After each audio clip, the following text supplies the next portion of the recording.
أعوذ بالله من الشيطان الرجيم. بسم الله الرحمن الرحيم. الحمد لله رب العالمين. الصلاة والسلام على سيدنا محمد الرسول الأمين وعلى آله وأصحابه أجمعين. اللهم رب اشرح لنا صدورنا ويسر لنا أمورنا واحلل عقدة من ألسنتنا تفقه أقوالنا. اللهم إنا نعوذ بك من علم لا ينفع ومن قلب لا يخشع ومن نفس لا تشبع ومن دعوة لا يستجاب لها. قال الله تعالى في القرآن العظيم: أعوذ بالله من الشيطان الرجيم. يا أيها الذين آمنوا اتقوا الله حق تقاته ولا تموتن إلا وأنتم مسلمون. صدق الله العظيم. وقال النبي صلى الله عليه وسلم: من خرج في طلب العلم وهو في سبيل الله حتى يرجع، أو كما قال An-Nabi sallallahu alaihi wasallam. Yang saya muliakan Tuan Imam Masjid Al-Bukhari hafizahullah, dan yang saya muliakan ahli jawatan kuasa, para asatidz wal ustadzat, a'azzakumullah jami'an, serta yang saya hormati tuan-tuan dan puan-puan muslimin dan muslimat rahimakumullahu taala jami'an. Alhamdulillah, puji syukur kita panjatkan kehadirat Allah Subhanahu wa taala, yang mana pada malam hari ini kita masih lagi diberi peluang serta kesempatan oleh Allah Subhanahu wa taala, khususnya bersama-sama dapat berkumpul dan juga hadir di rumahnya yang mulia ini melaksanakan salat fardu maghrib secara berjamaah.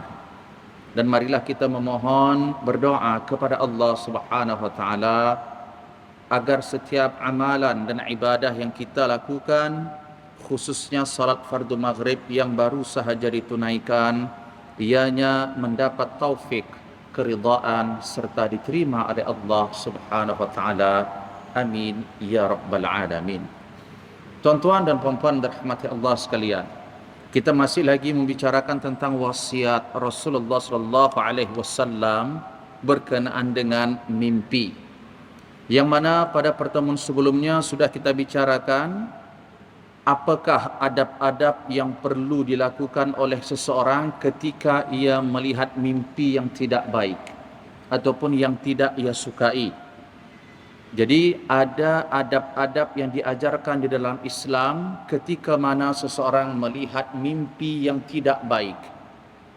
Kemudian juga sudah kita sebutkan pada pertemuan sebelumnya, ada juga adab-adab yang perlu dilakukan oleh seseorang yang mana ketika ia tidur mendapati mimpi yang baik. Jadi melihat mimpi yang tak baik ada adab-adabnya, melihat dan mendapati mimpi yang baik pun ada juga adab-adabnya.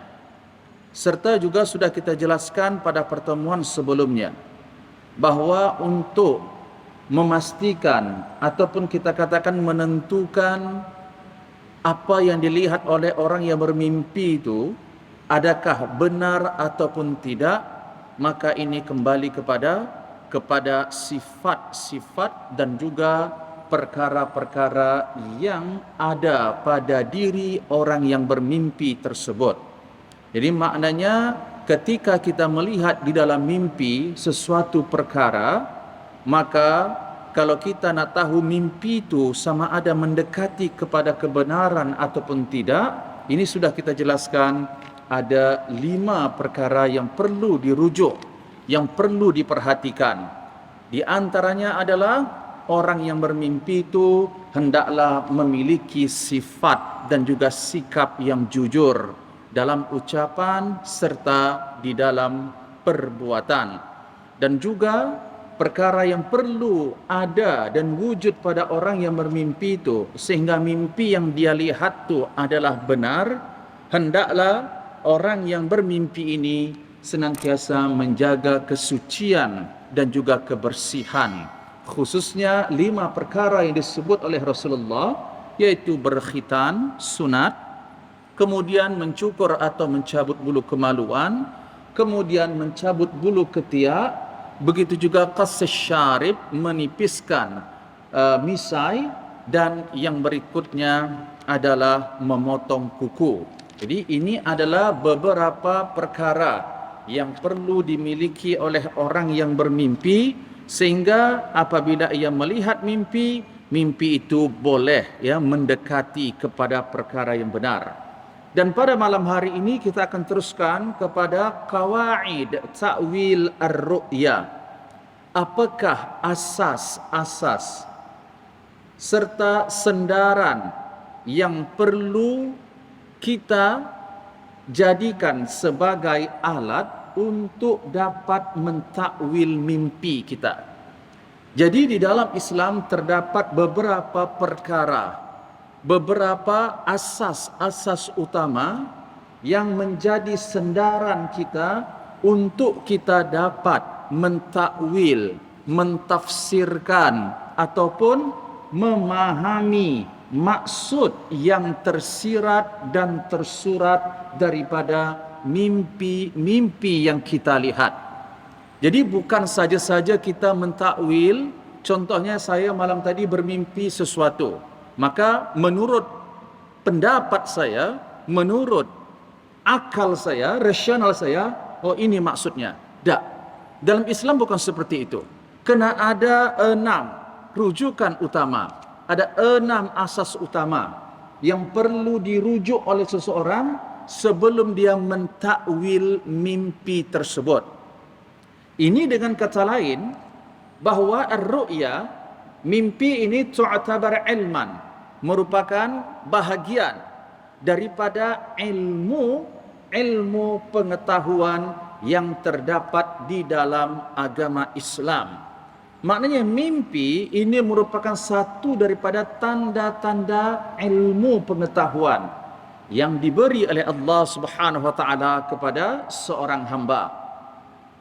Maksudnya idza staftaka ahad fi tafsir ru'ya. Maknanya apabila ada orang yang bertanya kepada seseorang, kepada kita tentang tafsir, tentang mafhum, tentang makna mimpi yang dia lihat. Contohnya, ada seorang anak, ada seorang muslim datang kepada Anda bertanya, "Wahai haji, wahai tuan, saya ada melihat di dalam mimpi macam ni. Agak-agak apa maksudnya ni?" Jadi orang yang ditanya, ianya perlulah memiliki ilmu, itu maksudnya. Bahawa mimpi ini merupakan satu daripada bahagian ilmu, knowledge, kefahaman yang mesti dimiliki oleh orang yang nak mentakwil mimpi itu. Bukan sebarang. Jadi kalau kita ditanya tentang takwil ataupun makna mimpi, maka pada saat itu orang yang ditanya ni ianya seperti mufti. Ianya seolah-olah telah melakukan sesuatu fatwa di dalam ilmu syarak. Maknanya tentunya diharamkan dan dilarang bagi sesiapa sahaja golongan umat Islam ketika ditanya tentang hukum Islam, dia menjawab tanpa sendaran ilmu pengetahuan, ataupun dia tidak ada ability dan kelayakan, qualification untuk menjelaskan tentang agama, dan dia pandai-pandai bicara tentang agama. Ini haram hukumnya. Ini sama seperti berfatwa tapi tidak ada ilmu. Jadi bukan hanya soalan itu berkenaan dengan agama sahaja. Contohnya tuan-tuan ditanya apa hukum ni, apa hukum ni, apa hukum ni. Tanpa ilmu kita jawab, oh ini halal, ini makruh, ini haram. Kita tak ada pun dasar, tak ada pun ilmu kita, saja jawab. Ini hukumnya haram di dalam Islam. Berfatwa di dalam ilmu. Sebab tu tuan-tuan yang dirahmati Allah, Islam hanya menyuruh kita menyampaikan sesuatu yang kita tahu sahaja. Yang tak tahu tolong jawab wallahu a'lamu bissawab. Jangan karena nak jaga standard, karena malu dan segan, maka semua soalan berani kita jawab. Memang ada kelebihan di antara hamba-hamba Allah yang Allah berikan, mampu menjawab soalan-soalan dengan ilmu dan knowledge yang Allah berikan kepadanya. Okey, itu adalah kelebihan dia. Tetapi ini bukan semua. Ya, ini bukan semua orang yang diberikan kelebihan seperti itu. Maknanya, pada saat kita ditanya tentang mimpi, apakah itu yang bertanya? Keluarga kita ataupun orang lain? Ini seolah-olah pertanyaan itu berkenaan dengan hukum agama Islam, tuan-tuan. Menyampaikan hukum di dalam agama Islam, perlulah ada sendaran, perlulah ada ilmu. Haram hukumnya bicara masalah agama kalau tidak ada ilmu. Karena ini boleh menyesatkan diri kita dan menyesatkan orang lain. Ini hati-hati merupakan satu penyakit di dalam masyarakat yang kadang-kadang merasa bijak, pandai bercakap, sehingga terlajak, sehingga berani bicara masalah agama Allah. Padahal membaca Al-Quran pun belum lagi betul-betul bagus. Jauh sekali nak memahami isi kandungan Al-Quran, dah berani bicara masalah agama. Sebab itu bukan sebarang orang yang dibenarkan untuk bicara masalah agama, tuan-tuan yang dirahmati Allah. Harus ada kualiti, harus ada kelebihan, harus ada pegangan, sehingga boleh ianya dipercaya untuk menyampaikan ilmu. Sebab itu ilmu yang disampaikan bukan melihat personnya, bukan melihat orangnya, tapi melihat knowledge yang dimiliki oleh orang tersebut, orang yang berbicara tersebut. Jadi kalau kita di dalam masyarakat menilai kebenaran, keburukan melalui personality seseorang, bukan melalui ability ataupun ilmu seseorang, ini bahaya. Jadi ukuran dan sandaran kita adalah ada tak kelayakan, ada tak ilmu dia ketika dia mengulas dan membicarakan sesuatu perkara. Kalau ada, maka tak kira siapapun dia yang bercakap tu, kita pegang. Kalau sandaran yang dia sebut tadi adalah benar, khususnya berdasarkan Al-Quran dan juga Sunnah. Tapi kalau yang dia sebutkan tadi cuma sekadar pendapat, bukan maksudnya kita buang. Tapi kalau pendapat manusia, walau hebat macam manapun namanya, famousnya, tetap ia manusia biasa. Kullu ma yu'khad wa yutrak illa ma'sumin Nabi sallallahu alaihi wasallam. Jadi siapa saja yang berbicara masalah agama khususnya, kalau itu berdasarkan pendapat, maka pendapat orang tersebut boleh diambil dan tidak. Kecuali yang menyampaikan perkara tersebut adalah Nabi Muhammad sallallahu alaihi wasallam. Yang ini memang pasti wahyu. Itu maksudnya wa ma yantiqu 'anil hawa in huwa illa wahyun yuha. Selain daripada Nabi, tuan-tuan yang dirahmati Allah, tiada yang maksum. Yang maksum, yang dipelihara daripada kesalahan, daripada aib, daripada keburukan, adalah Nabi sahaja, para rasul-rasul sahaja. Selain daripada rasul-rasul, ianya tidaklah maksum. Jadi, begitu juga kalau kita ditanya tentang mimpi. Mimpi merupakan bahagian daripada hukum di dalam agama Islam. Maka orang yang ditanya tentang mimpi tidak boleh sebarang mentakwil, menghurai, mentafsirkan mimpi kalau dia tidak ada ilmu.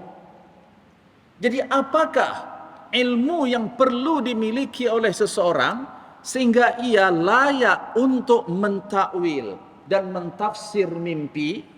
Dengan kata lain, apa sandaran, apakah alat, apakah asas yang perlu kita pegang, yang perlu kita ada sehingga orang tersebut layak untuk menjelaskan dan mentakwil mimpi. Yang pertama, asas yang paling utama sekali adalah kitabullah. Orang yang mentakwil mimpi ini Hendaklah orang yang faham terhadap Al-Quranul Karim, tuan-tuan. Bukan hanya faham membaca lafaz sahaja, tapi faham dalam tafsir dan juga takwil Al-Quranul Karim. Kita semua tahu bahwa terdapat di dalam ayat-ayat Al-Quran yang lafaz dan ayat tersebut perlu kepada takwil, perlu kepada tafsir. Jadi yang mentafsirkan ayat Al-Quran itu sama ada Al-Quran itu sendiri, atau yang mentafsirkan Al-Quran itu adalah sunnah Rasulullah sallallahu alaihi wasallam. Contohnya, Al-Quran yang mentafsirkan perkataan yang ada dalam Al-Quran sendiri. Al-Qari'ah, mal-Qari'ah, wa ma adraka mal-Qari'ah, yauma yakunun nasu kal farashil mabthuth. Jadi kalimat Al-Qari'ah dalam firman Allah, daripada awalnya tak difahami maksudnya apakah Al-Qari'ah itu. Tahu tak kamu apa yang dimaksud dengan Al-Qari'ah, kata Allah. Al-Qari'ah itu secara kesimpulannya adalah hari kiamat. Siapa yang mentakwil Al-Qari'ah ini maknanya hari kiamat? Ayat itu ataupun surah itu sendiri. Yauma yakunun nasu kal farashil mabthuth. Kemudian ada juga ayat Al-Quran ini ditakwil serta ditafsir oleh sunnah Rasulullah SAW. Apakah itu sunnah Rasulullah berkenaan dengan ucapan, perbuatan, ataupun pengakuan Rasulullah? Contoh dalam bab rukun-rukun serta perbuatan, amalan dan gerakan-gerakan di dalam salat. Tuan-tuan, kalau kita baca merujuk 30 juzuk Al-Quran, maka kita tidak mendapati secara detail bagaimana cara-cara menunaikan salat. Bermula daripada rukun yang pertama sampailah rukun yang terakhir. Dan tartib susunan rukun-rukun tersebut. Dari mana kita tahu semua itu, tuan-tuan? Allah sebut dalam firman-Nya, wa aqimus shalah, tunaikan salat. Kutiba alaikumus siyam, diwajibkan ke atas kamu berpuasa. Wa atuz zakat, tunaikan zakat.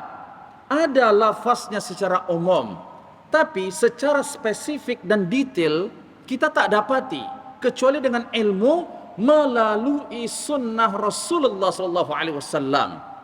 Tuan-tuan tahu kadar zakat emas berapa, kadar zakat harta berapa, kadar zakat ternak berapa, kadar zakat tanaman yang anda tanam itu berapa, dan manakah tanaman-tanaman yang boleh dizakatkan dan yang tidak dizakatkan. Ini semuanya merujuk kepada mana, tuan-tuan? Kepada sunnah Rasulullah. Begitu juga cara solat, niatnya, takbirnya, Al-Fatihahnya, mengikut urutan dan susunan. Dari mana kita tahu, tuan-tuan? Sunnah yang mentafsirkan, sallu kama ra'aitumuni usalli.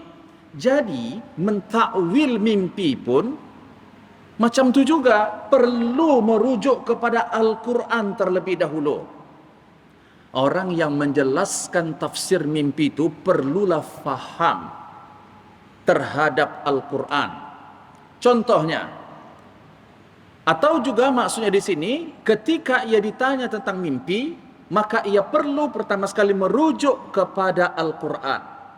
Contoh, man ra'a matalan, seseorang yang melihat di dalam mimpi, dia menunggang ataupun dia berada di atas satu kapal yang berada di tengah lautan. Falyastabshir, maka mimpi yang kita lihat seolah-olah kita berada di atas kapal ni, di atas bahtera, dan tentunya kapal tadi berada di lautan yang luas. Kita mimpi, kita nampak kita di atas kapal, di atas laut, menuju sesuatu tempat. Maka falyastabshir, bergembiralah. fa inna fi ru'yatihi najat lahu minasyurur, bahwa mimpi tersebut pertanda bahwa orang yang bermimpi itu akan diselamatkan oleh Allah daripada sebarang keburukan dan juga sebarang kebinasaan. Jadi kalau saya tanya kepada Tuan, Tuan, saya malam tadi mimpi berada di atas kapal, di atas lautan yang luas. Apa maksudnya itu? Ini maksudnya tuan-tuan. Maka kita rujuk kepada Al-Quran. Anda bagi tahu, maksud daripada mimpi itu, Anda akan dijauhkan oleh Allah daripada sebarang keburukan. Anda akan selamat daripada sebarang kebinasaan. Apa sendaran Anda? Apa dasar dan juga dalil Anda mengatakan bahwa mimpi itu maksudnya adalah terselamat daripada keburukan? Ini tadi yang pertama tadi, apa? Sendarannya adalah Al-Quranul Karim, yang mana Allah mengatakan dalam surah Al-Ankabut ayat yang ke-15. Allah mengatakan, "Fa'anjaynahu wa ashabas safinah wa ja'alnaha ayatan lil alamin." Sadaqallahul azim. Maka kata Allah di dalam ayat ini, yaitu ayat ke-15 surah Al-Ankabut ni, menyatakan bahwa Allah mengatakan kami telah menyelamatkannya dan juga orang-orang yang berada di atas bahtera tersebut, di atas kapal tersebut, dan kami menjadikannya tanda kebesaran kami bagi seluruh makhluk yang ada di alam semesta ini. Jadi tuan-tuan yang dirahmati Allah, apabila kita melihat mimpi yang kita seolah-olah berada di atas lautan, mengendarai satu kapal dan sampan, ini maksudnya adalah Allah menyelamatkan hamba tersebut daripada keburukan. Dalilnya surah Al-Ankabut ayat ke-15. Fa'anjaynahu wa ashabas safinah, bahwa kami yang telah menyelamatkan siapa? Nabi Nuh dan juga pengikut-pengikutnya yang ada di atas sampan, di atas bahtera tersebut. Jadi ini adalah takwil yang perlu menjadi sendaran seseorang untuk menghuraikan mimpi yang dia lihat. Contoh yang kedua, bahwa ketika kita melihat sesuatu dalam mimpi, perlu merujuk kepada Al-Quran. Maknanya sesuatu yang kita lihat tu ada sendarannya di dalam Al-Quran. Itu maksudnya apa? Yaitu seseorang yang melihat di dalam mimpi, dia berada, kaki dia terendam di dalam air. Yakhudu birijlaihi min ma, atau fima. Dia melihat dalam mimpi, dia berada, yaitu kaki dia terendam air. Bukan tenggelam semua, tapi bahagian kaki sahaja. Apa maksud mimpi ini? Bahwa maksud serta takwil mimpi ini, orang yang mimpi tadi dengan izin Allah akan mendapatkan kehidupan yang sejahtera, rezeki yang banyak, serta rahmat daripada Allah Subhanahu wa taala. Apa dalil Anda mengatakan bahwa orang yang terendam kakinya di dalam air, dia lihat di dalam mimpi tadi, kaki dia terendam dalam air, bahwa itu pertanda kehidupan dia akan baik, rezeki dan rahmat Allah melimpah akan diberikan kepada hamba tersebut? Rujukannya adalah surah Al-Anbiya ayat ke-30. Allah mengatakan, "Waja'alna minal ma'i kulla syai'in hayyin." Kami menjadikan daripada air tiap-tiap sesuatu itu hidup. Maksudnya segala sesuatu yang hidup ini asalnya Allah ciptakan, salah satunya adalah sumbernya daripada air. Jadi air melalui ayat ini merupakan pertanda rahmat dan kebaikan, kehidupan bagi makhluk. Itu maksudnya tuan-tuan. Dan kalimat air di sini yang dilihat oleh orang yang bermimpi terendam kaki dalam air tadi, maksudnya merujuk kepada kebaikan serta rahmat Allah Subhanahu wa taala.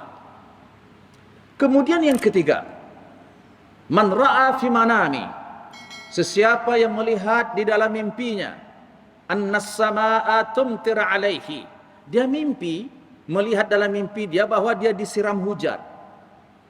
Dia keluar rumah, tiba-tiba dalam mimpi itu dia melihat dia disiram hujan yang lebat. Maka apa takwil dan maksud daripada mimpi itu? Merujuk kepada Al-Quran, itu maksudnya tuan-tuan. Bukan ikut rasional. Merujuk kepada Al-Quran bahwa orang yang bermimpi, dia mendapati dirinya disiram hujan yang lebat daripada langit, ini pertanda bahwa Allah memberikan isyarat kepada hamba tersebut untuk cepat-cepat bertaubat kepada Allah daripada dosa-dosa dan maksiat yang ia lakukan.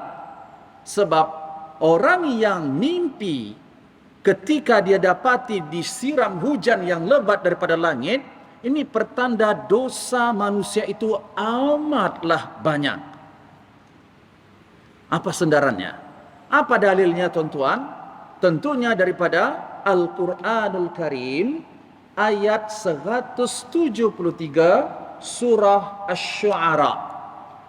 Jadi dalam surah Asy-Syu'ara ayat 173 khusus menceritakan tentang satu daripada azab yang Allah timpakan kepada hamba yang sudah diberi peringatan adalah hujan yang membinasakan.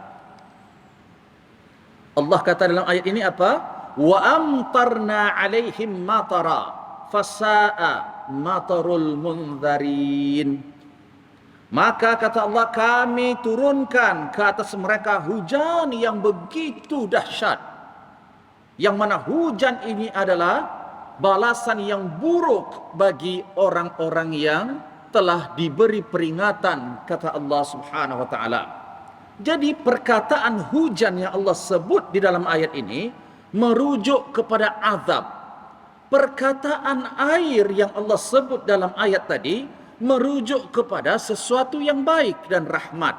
Perkataan as-safinah, yaitu perkataan sampan, kapal ataupun bahtera di atas laut, ini merujuk kepada kejadian yang baik yang Allah ceritakan dalam Al-Quran. Itu maksudnya tuan-tuan dirahmati Allah. Jadi apa yang kita dapat dan lihat dalam mimpi, maka rujuk dulu kepada Al-Quranul Karim. Kalau kita mimpi tadi melihat diri kita disiram hujan yang lebat, ini pertanda bahwa dosa kita tu banyak betul, dan kita disuruh oleh Allah untuk cepat-cepat bertaubat kepadanya. Ini asas yang pertama untuk kita mentakwil dan mentafsir mimpi, yaitu Al-Quranul Karim. Saya ulang, kalau kita tanya kepada orang tua kita, kepada siapa-siapa, saya malam tadi mimpi ni mak, saya malam tadi mimpi ni ayah. Oh, mimpi kamu tu maksudnya ini. Apa sendaranmu wahai ayah? Tak ada. Saja kata orang tak boleh pakai, tuan-tuan. Maka pertama sekali dia perlu jawab Al-Quran. Karena Al-Quran ada menyebut lafaz air, lafaz sampan, kapal, lafaz hujan. Ini merujuk kepada kisah yang Allah sebutkan di dalam ayat-ayat tersebut. Adapun kaidah yang kedua, asas yang kedua yang menjadi sendaran kita untuk dapat mentakwil mimpi, ianya adalah sunnah Rasulullah sallallahu alaihi wasallam. Maknanya, perkara yang kedua yang perlu kita rujuk untuk mentakwil mimpi yang kita lihat atau mentakwil mimpi yang kita ditanya tentangnya adalah sunnah Rasulullah sallallahu alaihi wasallam. Bahwa Rasulullah sallallahu alaihi wasallam bersabda, ini dalil yang mengatakan bahwa sunnah Rasulullah ini merupakan rujukan, asas yang kedua untuk kita dapat mentakwil mimpi kita. Apa kata Rasulullah? Laqad ra'aitu fil manam, aku telah melihat di dalam mimpi, kata Rasulullah, ka'anni ashrabu qadhan minal laban, pada saat itu seolah-olah aku meminum susu dalam satu bekas. Falamma syabi'tu minasyarab, dan ketika saya kenyang dah meminum susu tadi yang ada di dalam bekas tersebut, baqaitu fil qadahi baqiyat minal laban, maka aku sisakan ada baki susu tu lagi yang ada di dalam bekas yang aku minum tersebut, kata Rasulullah. Dan dalam mimpi itu, fa'a'taituha Umar ibn Khattab radhiyallahu anhu. Maknanya baki daripada susu yang ada dalam bekas ku minum tadi, ku berikan kepada Umar untuk diminum olehnya. Maknanya Umar diberi oleh Rasulullah baki daripada air susu yang di dalam bekas Rasulullah minum tadi. Maka sa'alun Nabi sallallahu alaihi wasallam, para sahabat yang disebut oleh Rasulullah pada saat itu bertanya, apakah ta'wil, apakah maksud daripada mimpi itu ya Rasulullah? Apa mafhumnya ya Rasulullah? Engkau melihat di dalam mimpi memberi bekas daripada sisa daripada air minum susu yang kamu minum tadi, kemudian engkau serahkan kepada Umar. Madza yakunu syarabul laban fil manam ya Rasulullah? Apakah makna, takwil serta mafhum daripada meminum susu di dalam mimpi ya Rasulullah? Rupanya mimpi seseorang ketika melihat ataupun dia mendapati minum susu ataupun mendapati susu, itu adalah al-ilmu. Bahwa maksud daripada takwil mimpi ini, kata Rasulullah, ianya adalah ilmu pengetahuan tentang agama Allah. Wa kana Umar ibn al-Khattab radhiyallahu anhu jadiran bihadzal ilmi. Dan Umar merupakan satu daripada sahabatku yang layak untuk mendapatkan ilmu pengetahuan berkenaan dengan agama Allah ni, kata Rasulullah. Fa Umar rajulun daraballahu al-haqqa ala qalbihi wa lisanihi. Dan Umar, kata Rasulullah, merupakan satu daripada seorang lelaki daripada hamba Allah yang diberikan pengetahuan dan juga kelebihan di dalam hati, fikiran serta lidah dan ucapannya. Maka layaklah Umar mendapatkan ilmu pengetahuan yang luas dari Allah Subhanahu wa taala. Jadi yang kedua ini, tuan-tuan dirahmati Allah, apabila melihat sesuatu dalam mimpi tadi, kita mendapati diri kita meminum air susu atau kita memberi seseorang air susu, maka maksudnya adalah ilmu pengetahuan yang mendalam. Kalau ditanya apa dalilnya, apa sendaran anda mengatakan bahawa mimpi meminum susu itu tanda bahawa orang tu mendapat ilmu pengetahuan yang luas? Sebutkan hadis yang Nabi ceritakan tadi. Berdasarkan mimpi yang dilihat oleh Rasulullah. Dan tentunya tuan-tuan, setiap mimpi yang dilihat oleh para nabi-nabi ini, ianya adalah wahyu. Beza dengan mimpi manusia biasa. Maka pasti mimpi yang dilihat oleh Nabi itu adalah sesuatu yang datangnya daripada Allah Subhanahu wa taala ataupun wahyu daripada Allah Subhanahu wa taala. Ini adalah asas yang kedua untuk kita dapat mentakwil mimpi. Kemudian yang ketiga, apa kaedah dan juga asas yang ketiga, alat yang ketiga untuk dapat kita menghuraikan dan mentakwilkan satu mimpi, yaitu az-zaman. Kita boleh merujuk kepada masa dan juga keadaan. Bahawa masa ini juga boleh menjadi asas, boleh menjadi alat untuk membantu kita dapat mentakwil mimpi. Contohnya, man ra'a mathalan ra'sahu au yahlik ra'sahu fil manam. Contoh seseorang yang melihat dalam mimpi, dia menggunting rambutnya atau mencukur kepalanya. Maka pada saat itu dia boleh merujuk kepada masa dia mimpi itu. Bulan apa dia bermimpi itu? Ini maksudnya tuan-tuan. Hari apa? Fa'in kanat, kalau dia bermimpi tadi mencukur rambut, kebetulan adalah pada Ashhur al-Hajj, bulan-bulan yang disyariatkan untuk seorang tadi menunaikan haji, yaitu bulan Syawal, Dzulqa'dah dan juga Dzulhijjah.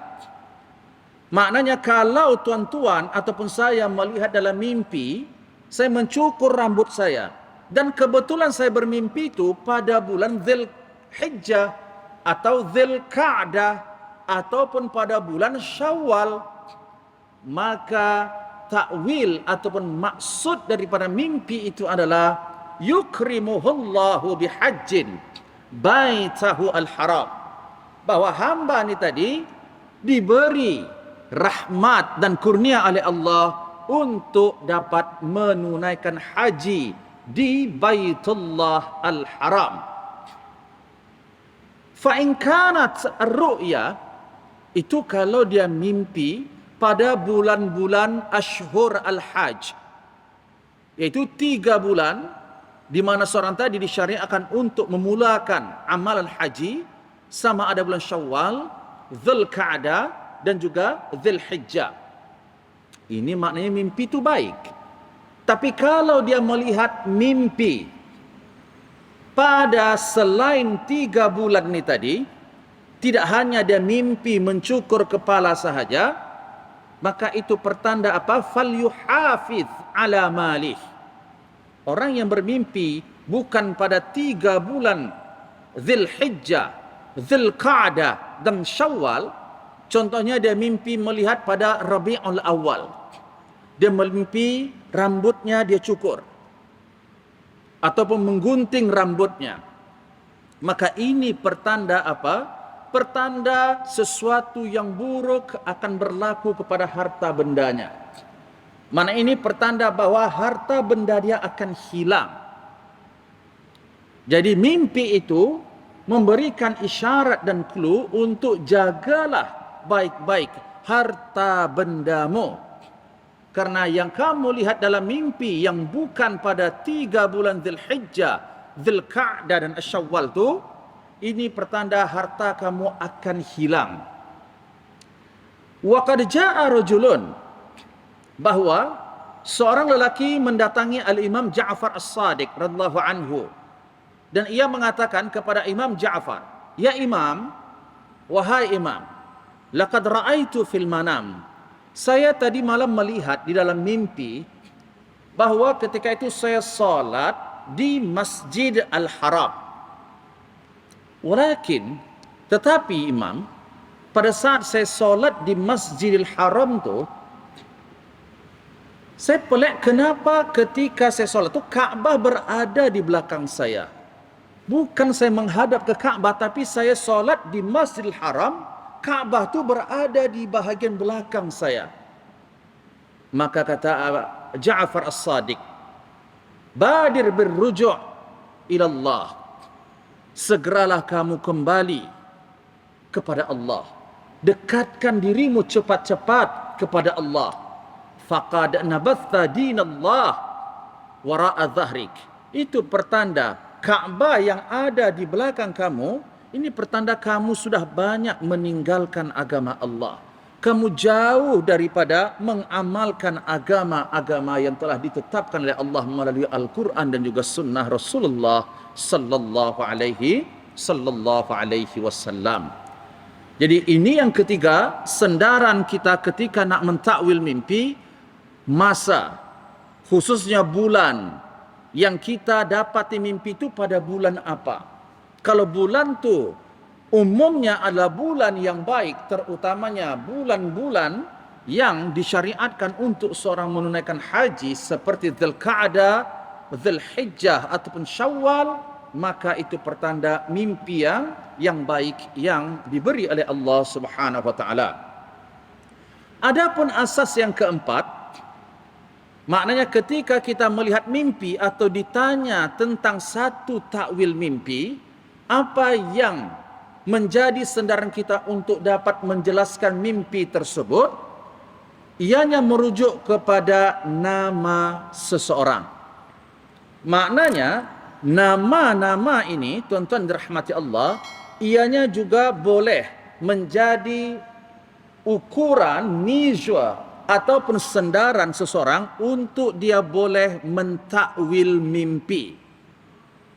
Maksudnya, idza ra'aita fil manam, apabila anda melihat dalam mimpi seseorang, nama dia baik, maka hayatuka hasanah. Itu boleh menjadi pertanda kehidupan anda adalah baik. Dan masa yang anda jalani dalam kehidupan di dunia ini adalah baik. Begitu juga ketika anda melihat seseorang yang mimpinya namanya buruk, maka ini boleh menjadi pertanda kehidupan seorang nanti ia akan melalui banyak perkara yang buruk.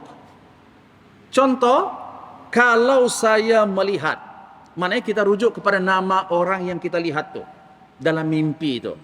Ini juga boleh menjadi ukuran. Ini juga boleh menjadi alat untuk kita mentafsir mimpi kita tu. Contohnya, saya melihat dalam mimpi seorang lelaki, nama dia ni Yasir. Yasir dalam bahasa Arab maknanya adalah mudah. Inna ma'al usri yusra. Kalimat yusra, Yasir, ini maksudnya mudah. Jadi kalau saya lihat dalam mimpi seseorang yang nama dia Yasir, ini maksudnya adalah urusan seseorang yang melihat mimpi itu tadi akan dimudahkan oleh Allah Subhanahu wa ta'ala. Apa dalilnya, tuan-tuan? Bahwa nama baik ataupun buruk ini boleh menjadi sandaran kita untuk mentakwil mimpi. Daripada Anas bin Malik radhiyallahu anhu, Rasulullah sallallahu alaihi wasallam pernah bersabda, kata Anas bin Malik, "Ra'aitu al-laila ka'anna fi dar Uqbah bin Rafi'." Saya melihat satu malam, kata Rasulullah, saya melihat dalam mimpi kita semua sahabatku, kata Rasulullah, seolah-olah pada saat itu berada di rumah seorang lelaki yang bernama Uqbah bin Rafi'. Uqbah bin Rafi'. So yang keempat tadi, rujukan kita untuk mentakwil mimpi apa, tuan-tuan? Nama. Nabi bermimpi tadi di rumah siapa? Lelaki yang bernama Uqbah bin Rafi'. Wa utina bi rutabin min rutab ibnu Tab. Ketika itu Uqbah bin Rafi' ini tadi memberikan kepada kita, maknanya dia menghidangkan kepada kita tadi rutab, yaitu tamar yang jenisnya ibnu Tab. Jadi kurma ataupun tamar, tuan-tuan dirahmati Allah, khususnya tamar yang ada di kota Madinah, ada berapa jenisnya, tuan-tuan? Bukan ajwah tu sahaja. Ada 120 jenis kurma yang ada di kota Madinah, di tanah Madinah tu. Salah satu jenis tamar ni, nama dia selain ajwah apa? Ibnu Tab. Ada nama tamar itu Ibnu Tab. Saya tidak pasti, tuan-tuan yang sudah pergi umrah dan haji ada beli kurma yang namanya Ibnu Tab. Saya tidak pasti, tapi ini saya rujuk dalam kitab, memang ada lebih kurang 120 jenis kurma yang ada di Madinah. Salah satunya namanya Ibnu Tab. Tuan-tuan pernah dengarkah? Yang sudah pernah pergi ke Madinah? Tak pasti, tuan-tuan ya. Wallahu a'lam bissawab. Fa awwaltu lana fid dunya wal 'aqibatu fil akhirah wa anna dinana qad tab. Jadi kesimpulan daripada mimpi ini tadi yang Nabi nak sampaikan kepada kita, tuan-tuan, bahwa ketika itu Nabi dan juga para sahabat, kata Rasulullah, berada di rumah seorang sahabat namanya Uqbah bin Rafi'. Kalimat Uqbah makna dia adalah al-aqibah, kesudahan. Itu maksudnya. Ibnu Rafi' Kalimat rafi' maksudnya adalah asyaraf warrif'ah, kemuliaan dan juga ketinggian. Jadi ar-rutab, kalimat tamar pula maksud dia adalah al-ladzat, ya satu kelazatan. Karena umumnya tamar yang kita makan ini kan sangat sedap, ya, manis rasanya. Walaupun tidak ada baunya, tapi manis dan lazat rasanya. Apa yang nak ditakwil daripada mimpi ini berdasarkan nama orang dan juga nama tamar ni tadi, maksudnya kata Rasulullah bahwa kehidupan umat Islam khususnya di dunia ini adalah baik, dan pengakhiran mereka juga nanti di akhirat nanti adalah baik. Jadi orang-orang muslimin ini adalah orang-orang yang dimuliakan oleh Allah, dan pengakhiran mereka ini nanti juga di hari akhirat adalah pengakhiran yang baik dan diselamatkan oleh Allah Subhanahu wa taala. Kemudian Ibnu Tab, nama kurma Ibnu Tab ini tadi merujuk kepada agama Islam ini akan tersebar luas di seluruh penjuru dunia. Ini adalah dalil, tuan-tuan, yang mengatakan bahawa mimpi yang kita dapati ini boleh kita takwil melalui nama benda perkara yang kita dapat di dalam mimpi tersebut. Jadi kalau kita melihat dalam mimpi contohnya nama orang tu bermaksud buruk, maka berjaga-jaga, ini maksudnya keburukan akan berlaku kepada orang yang bermimpi itu. Kalau yang dia lihat dalam mimpi tadi seseorang ataupun benda, makanan yang sifatnya baik, maka dengan izin Allah pertanda bahwa kehidupan ataupun urusan dia akan dimudahkan dan diperbaiki oleh Allah Subhanahu wa taala. Kemudian juga asas yang kelima, insya-Allah akan kita teruskan nanti pada pertemuan berikutnya. Tadi ada berapa, tuan-tuan? Ada 6 sendaran kita. Ada 6 asas utama bagi seseorang muslim untuk dia boleh mentakwil dan mentafsir mimpi yang dia lihat. Asas yang pertama tadi adalah Al-Quran. Asas yang kedua adalah sunnah Rasulullah sallallahu alaihi wasallam. Asas yang ketiga adalah masa, waktu, bulan, tahun, hari. Asas yang keempat adalah berkaitan dengan nama-nama yang kita dapati benda ataupun sesuatu di dalam mimpi tersebut. Dan pada pertemuan berikutnya insya-Allah kita akan rujuk nanti asas yang kelima serta asas yang keenam. Apakah yang menjadi rujukan kita untuk dapat mentakwil mimpi?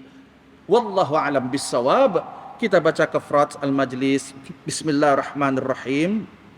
Subhanakallahumma wa bihamdik asyhadu an la ilaha illa anta astaghfiruka wa atubu ilaik. A'udzu billahi minasyaitonir rajim. Bismillahirrahmanirrahim. Alhamdulillahirabbil alamin. Assalatu wassalamu ala asyrafil anbiya'i wal mursalin wa ala alihi wa ashabihi ajma'in. Allahumma ighfir lana dhunubana wa liwalidina warhamhum kama rabbawna shighara. Allahumma rabbana zidna uluman wa tanfa'una fid din wad dunya wal akhirah. Rabbana atina fid dunya hasanah wa fil akhirati hasanah wa qina adzabannar. Wa sallallahu ala sayyidina Muhammad wa ala alihi wa ashabihi ajma'in. Walhamdulillahi rabbil alamin. Assalamualaikum warahmatullahi wabarakatuh.